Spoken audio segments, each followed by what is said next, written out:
From Dragging the Line podcast, I'm One More Sanchez, and joining me live on Zoom is the founder of ATX Barrio Archive, Alan Garcia. Welcome to the show, sir. Good afternoon. Thanks for having me.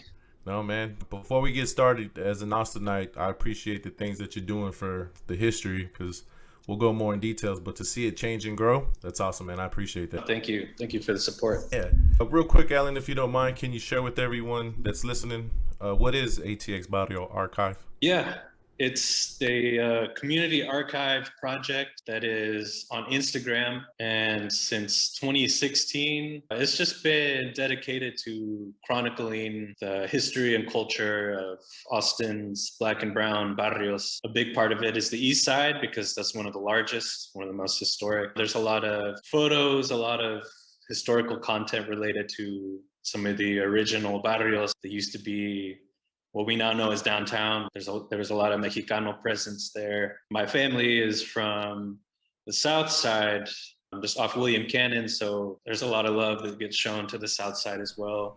Yeah, and just people sharing family photos, growing up in the barrio here in Austin, and then just whatever I can find that's related to the East Side, to our culture, that the people just love to see those old photos, old advertisements, landmarks that some are still standing and others are just... Yeah, it's gone. I grew up north side of Austin, so North Lamar, Rumberg area. That's where I grew up, Santa Maria. Tell us a little bit how this project came to be. Yeah, I think I owe a lot to my mom for just archiving our family history, documenting their life as immigrants in Austin. And that was something that was always shared with me, family photo albums, family movies. And growing up, being a student of history as well, I just love to read whatever I could about Austin history, Texas history. But as you get older, you notice that there's just certain stories that get left out. With Austin, man, the way the city is growing, the way people were being displaced, places were being displaced. It's just something that really bothered me, that stories from families like my own, immigrant stories, and just working class, families of color, their contributions to the city just were getting left out a lot. It seems like we were focusing on a lot of the new growth, the new money, letting that define our city. But at the same time, people were just really ignorant about the contributions that the Black community made with music, food, the Latinos made, politics and business. And I just felt like there had to be a better resource for learning about that working class history, that barrio history that, to be honest, is just not documented in the official archives. You can't find out about breakdancing and lowrider culture in the museums. That's just something they were not interested in. And it's something that I think to this day, the history of it, the spirit still exists. Now, I actually went to school in the late 90s. I graduated in the late 90s in 99. And a lot of people that are not from Texas, they don't understand that we didn't have, for history, we learned Texas history. We had, of course, world geography, but there was a class that was strictly for Texas history. And anything Latino-ish, I just remember it was the Alamo in San Antonio. That was it. Exactly. What's been the most interesting find that you've had so far in the city of Austin? I always love just coming across recorded music that never really made the jump to the streaming platforms or the digital era. Old gospel music and old that was only recorded on vinyl or cassette, and a lot of it never survived once recordings were being digitized. And it's just something that I'm only working with an address that I can see on the record. It'll be an East Side address for where that record label was or that studio. And it just seems like whenever I post some of that stuff, people just find it. People like identify their family members that used to play in these bands. And that's what I love the most, is just starting from zero, just starting with little information about who the band is, where they played in town, stuff like that. And then just to have people contribute on Instagram, fill in the blanks, and just reconnect with family history that they didn't know was still out there, that they just thought was lost. Yeah, I've just been reaching out to people on the platform as well. When they comment and give me more clues as to who's in the photos or in the bands, we just link up via email or Instagram. It's been harder with the pandemic. I was reaching out to folks just to encourage them to scan photos and just to work with them, bring a scanner to like the public library and just go through with them on how to document and preserve their photos. It's harder, but that's the goal. I would really love for it to be in a physical space for people to see. When I come across just old recordings or old photos. Just you can find stuff on eBay. I've found just rare books, like rare Austin stuff, Savers and Goodwills, right? Thrift stores. And I just always wonder, why is it for sale? This is our heritage. This is something that belongs in a museum, but just for different reasons, because people didn't understand the culture, didn't see any value in it. That's why you see it for sale. So I just collect it for the purpose of sharing, right? Of letting people connect with it. And that's the goal, is just to have a space, just put it in a museum where it belongs, somewhere public. Now, I never knew this until I was doing some research. I had no idea that Julio Cesar Chavez was in Austin, or Dr. Martin Luther King. That shocked me. Yeah, that's rare, man. I had this trip I took to the South, to Alabama, visited some museums there. And I was shocked, man. They had way more information on civil rights history about Texas in Alabama than, like you said, I ever would have learned in school or just from taking tours around town. Like we have a rich civil rights history where the major leaders made an impact. Cesar Chavez, Dr. King, and it exists in photos, but I just think there's so much material that we could easily have our own like civil rights walking trail here to find out about that, because sadly it's just not documented. There's no monument. As far as growing up, if you don't mind me asking, what were you in the 80s, 90s, early 90s up here in town? Grew up late 90s. I was born in 91. Okay. So nobody knows that. I was a government baby, man. That's what my mom said. Oh, yeah. You know what? My mom used to say that too. She would say that the state paid for me. So I remember asking her, like, does that mean, do they own me, or are y'all my parents? Because they always said that, like, the state of Texas paid for you. So I just didn't know. I was, as a baby, it was like, are y'all my parents? What does that mean? But that's awesome. Yeah, Brackenridge. What is the biggest change that you've seen or that's affected you being from Austin? Yeah, just my family pointing out like where the apartment complexes were, that before all my aunts and uncles had kids, when they were just in their 20s or late teens, immigrating to Austin and moving. A lot of them lived along South Lamar. Oh yeah. Like where the Alamo Draft House is. Just them pointing out places where it was affordable for just low wage workers, like restaurant workers, construction workers. That's just mind blowing to me, that there used to be affordable apartments where there are, oftentimes it's just replaced with expensive housing or just high-end shopping, retail. That's been a big change. It's just them pointing out places where they lived. And then the other thing, my dad, he did a lot of business along Cesar Chavez, East First, along East 6th Street, and a lot of the cantinas and Mexican restaurants. In the late 90s, he was doing a lot of like TV, satellite TV work. That's what go. The pay-per-view events that people wanted to see, the boxing matches, or a lot of it was the people from Honduras, from Central America, and a lot of the Mexicanos wanted to see the Mexican sports or the Central American sports. And you could only do that by hooking it up to satellite. Yeah, I remember that. My parents used to take me down Pleasant Valley. That whole area just changed. That's one that I was shocked to see, is that I was driving there, and now I see that there's breweries and... Oh, yeah. Yeah, it used to be like... I remember the bingo, and then Spanish clubs, and then the taco stand that my dad used to take us like right there, and everybody knew about that, and all that's gone, and it's surprising. It's shocking. On the North Austin side, St. John's area, that whole area was a lot of Latinos and African Americans growing up, and that's gone. There was, a lot of Vietnamese here in Austin, in the North Austin. That they have that down further down North Lamar. That's still there. You're right. Everything that was Latino, like you said, I saw that. Oh, yeah. And I remember my dad used to take me out there because he used to rent India Maria and Cantinflas movies. And they had to come back and go drop them off. Like, I remember all that, man. That's crazy. Yeah, over on East 7th. Yeah. So what's next for ATX Barrio Archive? Is there any projects that you're working on? Yeah, one thing that I've been working on, because I know not everyone is just connected to social media, and I've always wanted to just leave something permanent for people, like a coffee table book, just something to put in the hands of longtime Austinites and businesses, just documenting their neighborhood over the years. We did experiment. We made some zines last year, just self-published booklets with old photos from the barrio of like then and now, and did a little recap of protest movements, the Chicano movement era. And people really loved that. We went to this festival of just nothing but self-publishers, and people ate it up, being able to connect with people in person who grew up here and who just loved looking through the book.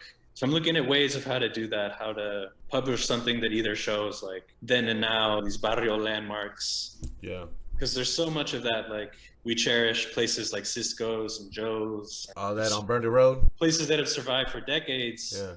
But just to be able to show people through photos in a book format, this is what Six and Comal used to look like. And then just show them what it is now, and just tell the story of who owned the businesses, like just famous events that happened. Yeah, I just really want to leave something permanent that can exist offline, just to give back to people. That's awesome. Nationwide, what advice would you give someone? Yeah, obviously just to support the small businesses, to buy local.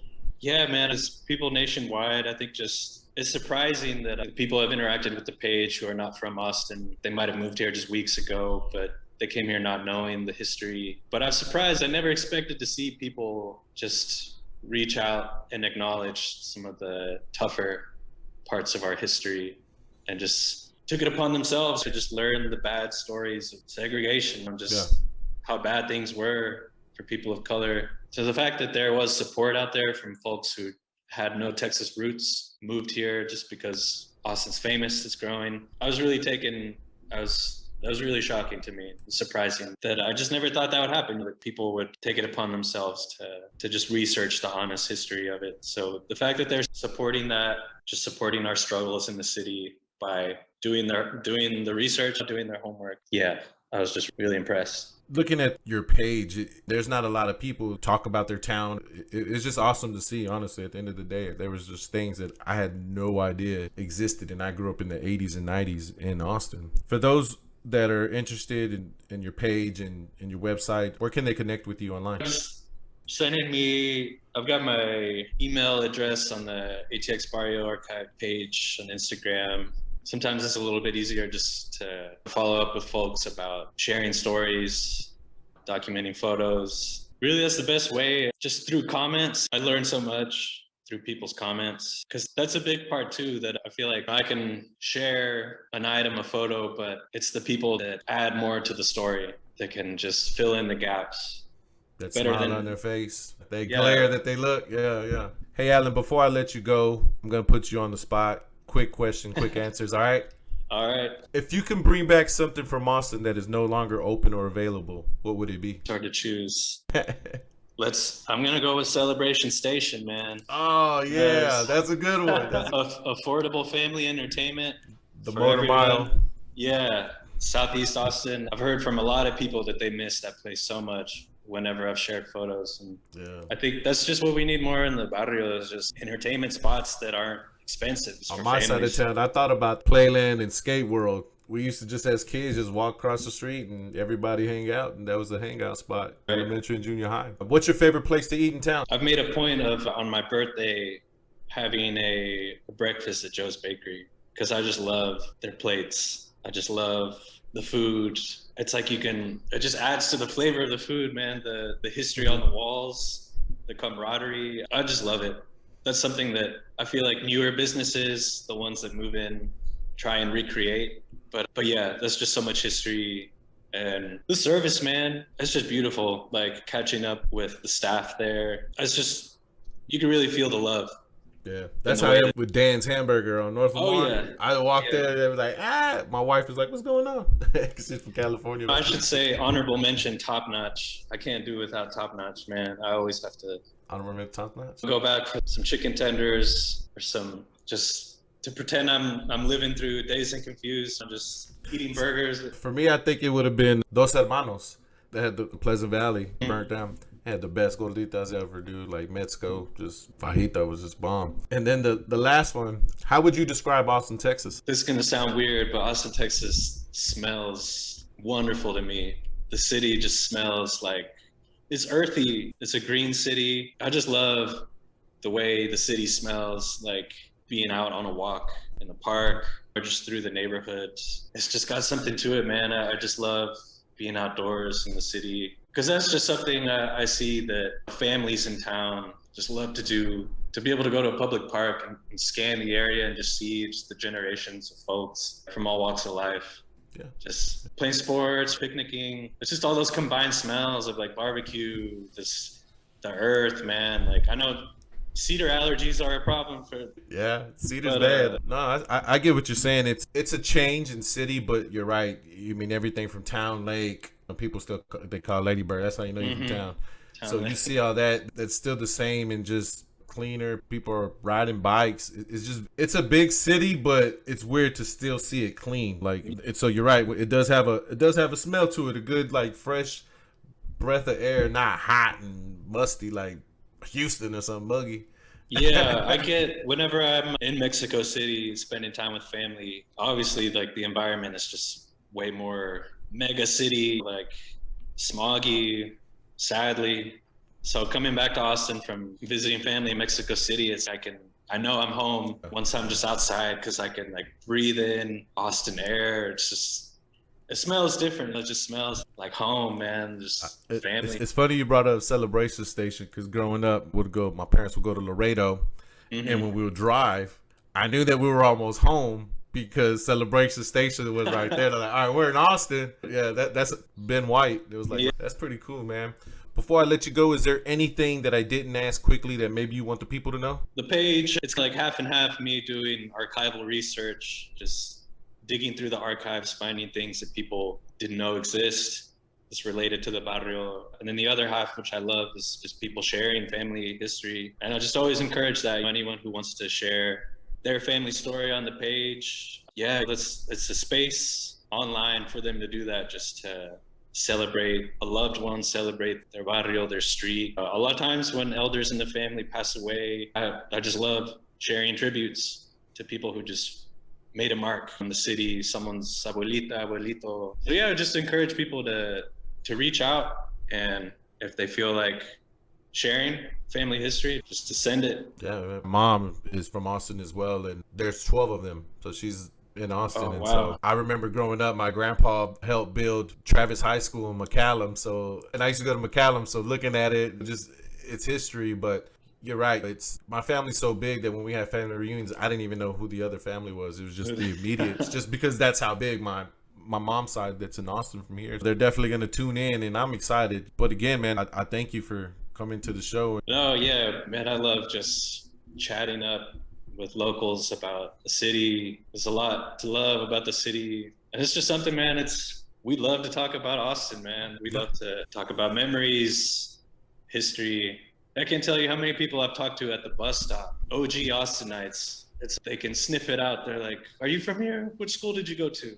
Oh, let me tell you about the 50s growing up in Austin. People just love to get it off their chest. But yeah, man, it's because we love this city and just the ways we helped to build it. So I appreciate you inviting me to this. It's funny because true Austinites, like you said, I grew up north side, and there was never a west. If it was west, it was Westlake.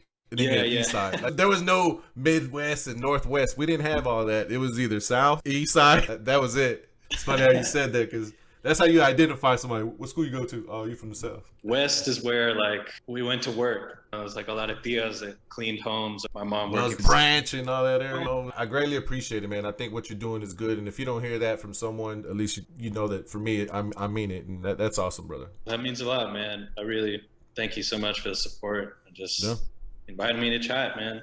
Doing great work. Absolutely. After this COVID, we'll go get some drinks and listen to some theaters or something. Say the word, Jesse. I'm ready. All right, we'll catch up soon, definitely. Nice meeting you too. Yeah. Stay in touch. All right, man. Thanks for everything. Take care. Take care.